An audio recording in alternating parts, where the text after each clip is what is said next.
कि घर में उग्र देवताओं के विग्रह नहीं रखना चाहिए। उग्र माने समझते हैं क्रोध की स्थिति में। नरसिंह भगवान एक क्रोध करके बैठे हैं, दाढ़ें निकल रही हैं, आप घर में लाके विराजमान कर लिए तो समझ लो फिर घर में भी क्रोध की स्थिति सब में आपस में बनी रहेगी।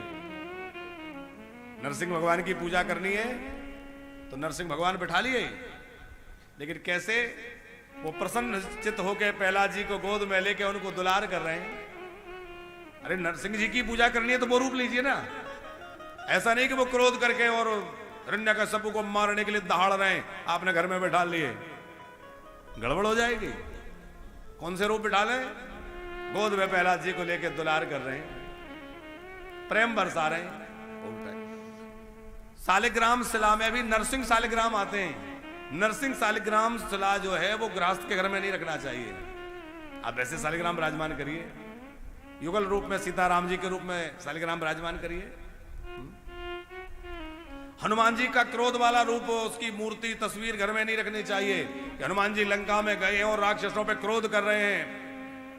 आपने वैसे विग्रह विराजमान किया तो घर में आपके लोगों में क्रोध बना रहेगा। तो क्रोध वाली मूर्तियां, देवी जी की मूर्ति कई घरों में हमने देखा है कि वो हाथ में तलवार लिए हैं, खड़ग लिए हैं, क्रोध करके राक्षस के ऊपर टूट रही हैं। ऐसी विग्रह नहीं, सौम्य प्रसन्न चित्त, तो वो आपके घर में सात्विकता रहेगी, वातावरण प्रसन्नता का रहेगा, आनंद का वातावरण रहेगा। इसलिए घर में जो मूर्तियां रखें वो प्रसन्न चित्त वाली रखें, शांत वाली रखें, जिनका स्वभाव शांत लग रहा है, प्रसन्न लग रही है। एक बार हमने कथा में बतलाया था कि पोली प्रतिमाएं घर में ना रखें, माने अंदर से जो खोखली होती हैं। समझ में आ रही ना बात? लक्ष्मी जी, गणेश जी चांदी की आप ले आए, अंदर से खोखले, घर में धन तो आएगा, रुकेगा नहीं, पैसा आता रहेगा पर जाता भी रहेगा, खोखलापन नहीं होना। ठोस हो, छोटी सी लाइए, ठोस लाइए। कोई भी देवता की मूर्ति आप लाते हैं तो वो अंदर से ठोस होना चाहिए, पोली मूर्ति नहीं, खोखली नहीं होना चाहिए। तो ये सब छोटी छोटी बातों का भी हमेशा विवेक और विचार रखना चाहिए। शंख घर में जब भी रखे, घर में शंख तो रखना ही चाहिए। शालिग्राम जी विराजमान है, ठाकुर जी विराजमान है तो शंख अवश्य हो। शंख जो है हमेशा ऐसा रखना चाहिए कि उसमें जो जल भरने का स्थान है वो ऊपर रहे, और शंख में थोड़ा ना थोड़ा जल भरा रहना चाहिए, जल के द्वारा भरा हुआ शंख रखा रहना चाहिए। नित्य प्रति घर में घंटी और शंख जिसमें बजते हैं वहां बुरी शक्तियां रह नहीं सकती।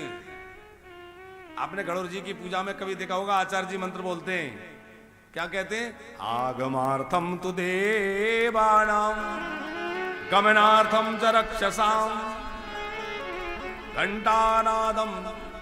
तो घंटानाद करने से क्या होगा? आगमार्थम तो देवानाम, देवताओं को जब पता लगता है भाई घंटी बज रही है तो समझ जाते हैं हमारे को बुला रहे हैं, कोई भोग प्रसाद आरती की व्यवस्था है। आगमार्थम तो देवानाम गमनार्थम च रक्षसाम, राक्षस भागने लगते हैं घंटी बजते ही, बोले भैया यहाँ देवता आएंगे, हनुमान जी आएंगे, जाने कौन कौन आएंगे, पिटाई लगेगी, भागो यहाँ से। तो गमनार्थम च रक्षसाम है,